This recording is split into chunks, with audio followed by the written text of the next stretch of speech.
ॐ सूर्याय नमः। ॐ मित्राय नमः।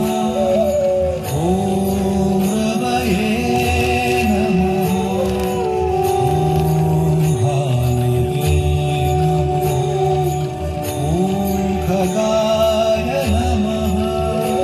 ॐ पूष्णे नमः। ॐ हिरण्यगर्भाय नमः।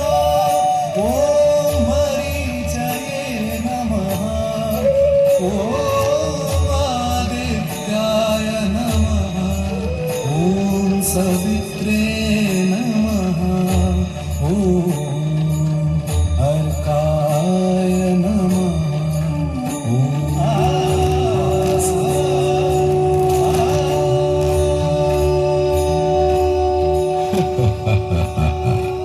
अगर आगे चले तो शायद कभी न थकने वाले सूर्य के सहस्र नाम सुनते सुनते आप थक जाएंगे।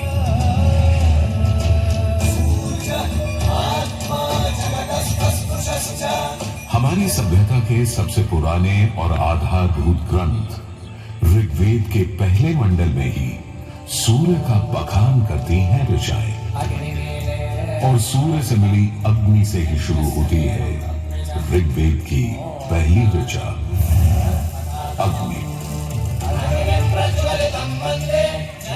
जो सूर्य के प्रकाश और ऊष्मा में थी।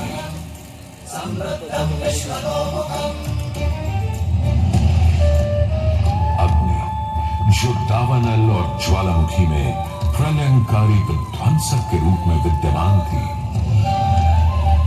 अग्नि जो चौखट पर पहरेदार तथा चूल्हे में एक मित्र के रूप में भी मौजूद थे।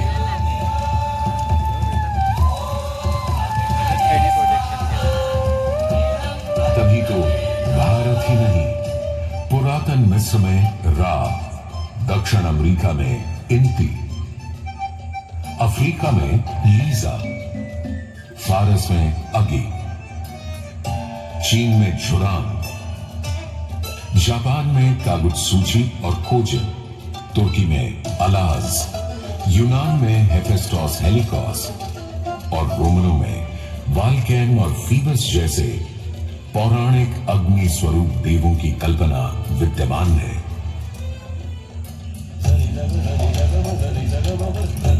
भारत में मान्यता है सूर्य ऋषि कश्यप और अदिति का पुत्र है।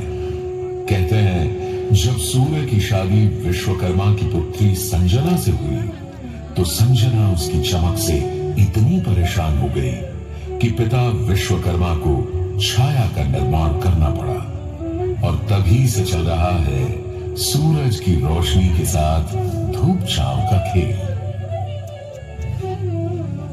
उन्होंने सूर्य के कुछ टुकड़े काटकर उसी से काट दिए थे भगवान विष्णु का चक्र, शिव का त्रिशूल, कुबेर की गदा और कार्तिकेय का भाला। किंतु इतना होने के बाद भी सूर्य बिना रुके अपने 7 श्वेत अश्वों के रथ पर आरूढ़ आकाश की परिक्रमा करता ही रहता है, करता ही रहता है। असल में हमारे मानव बनते और 2 पैरों पर खड़े होते ही हम समझ गए थे सूर्य का प्रचंड प्रताप और प्रकाश, उसकी जीवनदायिनी शक्ति हर पल बदलते संसार में, हर रात घटते बढ़ते चांद वाले आकाश में केवल एक सूर्य ही है जो हर रोज सही समय पर उदय होकर हमारी दुनिया को जगमग, जागृत और जीवित कर देता है और हमें एक अवश्यंभावी स्थायित्व का आभास देता है।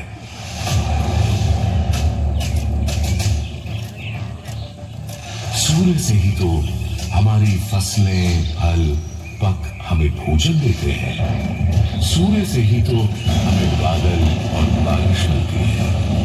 और सर्दियों में सूर्य जरा रूठा तो जीना दूभर हो जाता है।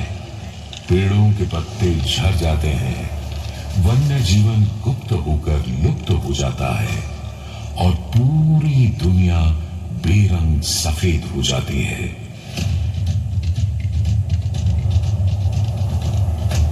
सूर्य ही तो सारे संसार को ऊष्मा, ऊर्जा और ओज से ओतप्रोत करता है। इसीलिए तो ऋग्वेद में कहा है, कांतिमय ईश जनों का मुख प्रकट हुआ है सूर्योदय के साथ। हे ईश्वर, इस आदित्य के उदय के साथ हमें अंधकार, दुर्भाग्य और पाप दोषों से भी बंधन मुक्त कर देना आज।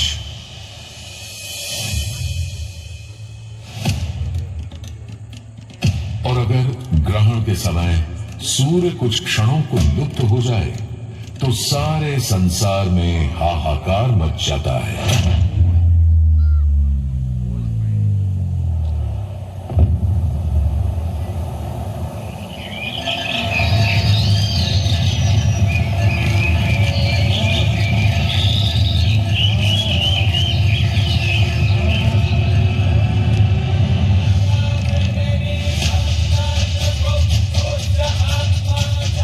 सूर्य के अनंत गुणों का प्रभाव ही तो है कि सारे संसार में आदिकाल से सूर्य की अर्चना, आराधना और सूर्य मंदिरों का निर्माण होता रहा है।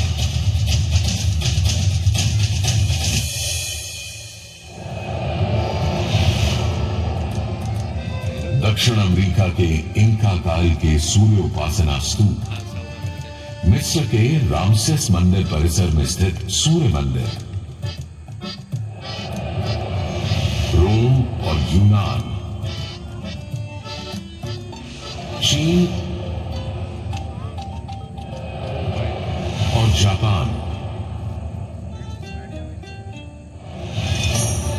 मेसोपोटामिया और ईरान के सूर्य मंदिर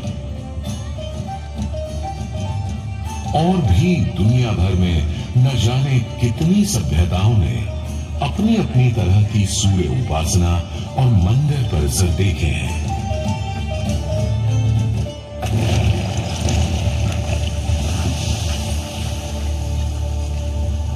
उत्तर में कश्मीर में बना मार्तंड मंदिर, जहां भारत भर के मंदिर परिसरों में सबसे विशाल है, तो पूर्व में ओडिशा का कोणार्क मंदिर सबसे वैभवशाली, पूर्वोत्तर में असम और मणिपुर के सुंदर सूर्य मंदिर देखते बनते हैं, तो दक्षिण में तमिलनाडु, केरल, कर्नाटक आदि के सूर्य मंडप अपनी अलग छटा रखते हैं। उधर उत्तराखंड, उत्तर प्रदेश, बिहार, मध्य प्रदेश, हरियाणा और हिमाचल में भी सूर्य मंदिरों की हार माला से बनी है।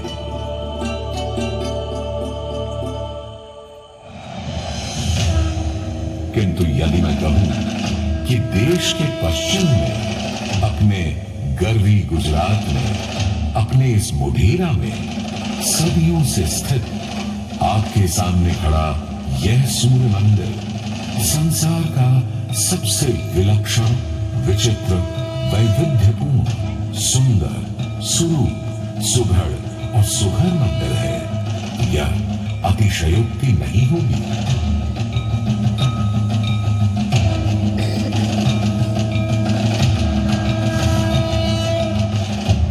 11वीं सदी में चालुक्य घराने के सूर्यवंशी सोलंकी सम्राट भीमदेव प्रथम ने तो यहां एक चमत्कार ही कर दिखाया। सम्राट भीमदेव प्रथम एक बड़े वीर और प्रतापी राजा थे। एक तरफ उन्होंने सोमनाथ का मंदिर तोड़ने वाले महमूद गजनवी से टक्कर ली और उसके तोड़े सोमनाथ को दोबारा से खड़ा किया, तो वहीं पूरे गुजरात में तमाम नए किले, मंदिर, तालाब और बाग बनवाए। उनके अद्भुत शिल्प प्रेम के आज तक साक्षी हैं सिद्धपुर का रुद्र महालय, पाटन का सहस्त्रलिंग तालाब, आबू और देलवाड़ा के मंदिर। वहीं उनकी प्रिय पत्नी रानी उदयमती ने बनवाई थी रानी की गाव।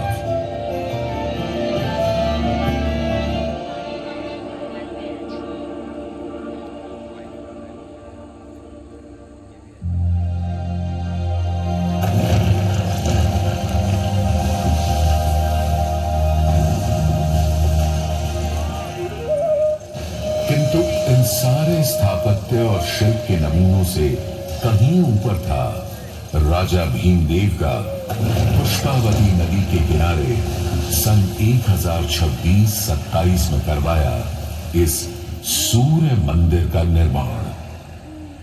महसाणा से 20 किलोमीटर दूर बने इस मंदिर में आज नदी भले थोड़ी दूर चली गई हो, पर मंदिर के ठीक सामने बना सूर्य कुंड इस सुंदर परिदृश्य में पानी की कमी खलने नहीं देता।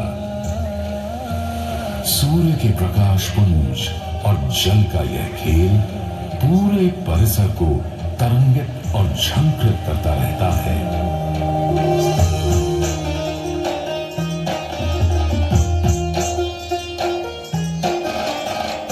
मंदिर के ठीक सामने बने विशाल कुंड में 108 छोटे बड़े मंदिर और उनमें रखी विविध देवी देवताओं की मूर्तियां इस मंदिर को एक अलग खास चरित्र दे देती हैं। इसका एक और नाम है रामकुंड, और क्यों ना हो, जबकि यहां विस्तृत धर्मारण्य वन क्षेत्र में ही श्री राम ने मोढेरक का निर्माण करवाया था। इस कुंड के पानी में मंदिर इस तरह प्रतिबिंबित होता है कि लगता है मानो अग्नि और जल घुल मिलकर कोई खेल खेल रहे हों।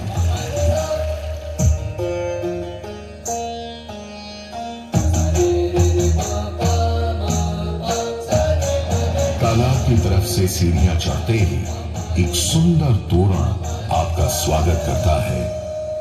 तोरण से होते हुए जैसे ही आप मंदिर के पास पहुंचते हैं, एक नया संसार सामने आ खड़ा होता है।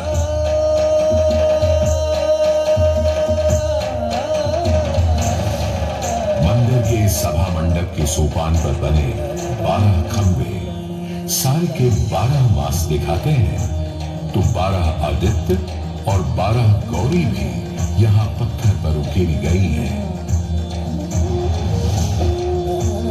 सूर्य देव को समर्पित इस मंदिर में शिव, विष्णु और ब्रह्मा भी विद्यमान है, और इस मंडप के हर कोने में खड़े हैं 10 लोकपाल, यानी इंद्र, वायु, अग्नि और कुबेर जैसे देव। आज भी हजारों तीर्थयात्री यहाँ उत्तरार्ध महोत्सव मनाने और सूर्य को प्रणाम करने आते हैं। इस हेरिटेज साइट पर हजारों देशी विदेशी सैलानी भारत के इस विलक्षण सूर्य मंदिर को देखने, समझने, इसकी वैज्ञानिक पहेलियों को बूझने चले आते हैं। संसार और विशेषकर भारत में बने अधिकतर सूर्य मंदिरों की तरह मोढेरा के मंदिर को बहुत वैज्ञानिक सोच समझ से बनाया गया है। पूर्व पश्चिम धुरी पर पूर्वोन्मुखी यह मंदिर इस तरह रचा गया है कि विषुव पर्व के दिन, यानी उस दिन जब दिन और रात ठीक बराबर होते हैं, सूर्य की पहली किरण सीधे गर्भगृह में स्थापित सूर्य प्रतिमा पर ही गिरती थी।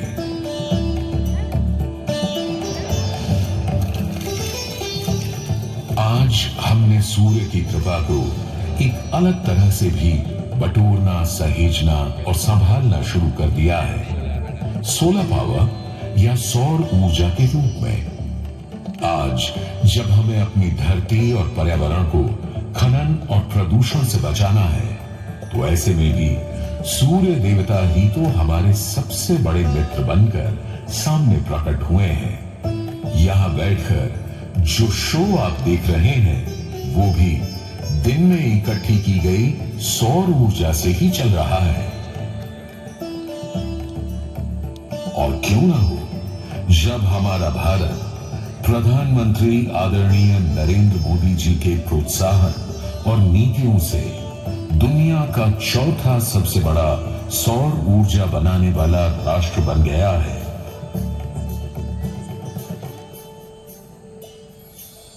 गुजरात देश दुनिया की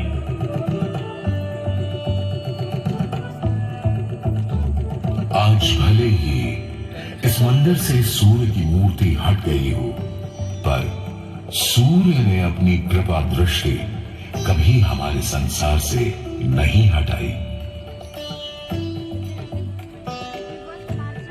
हम तो बस मोढेरा के सूर्य मंदिर में फिर आए और कवि प्रदीप की लिखी इन पंक्तियों से आकाश में विद्यमान सूर्य से गुहार लगाएं कि जगत भर की जिंदगी के लिए, करोड़ों की रोशनी के लिए सूरज रे जलते रहना, सूरज रे जलते रहना।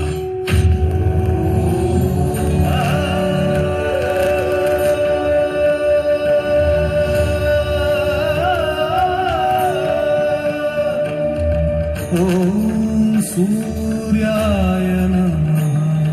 ॐ मित्राय नमः। ॐ रवये नमः। ॐ भानवे नमः।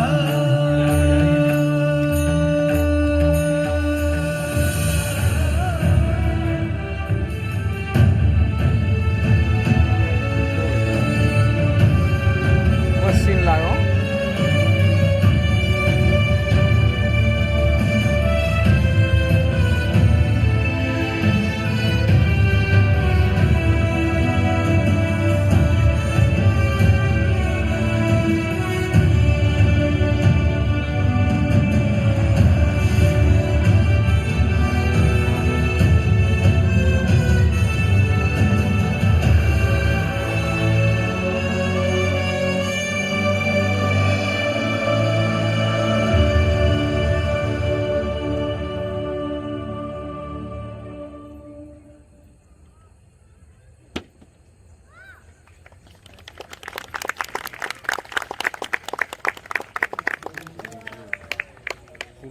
मिनट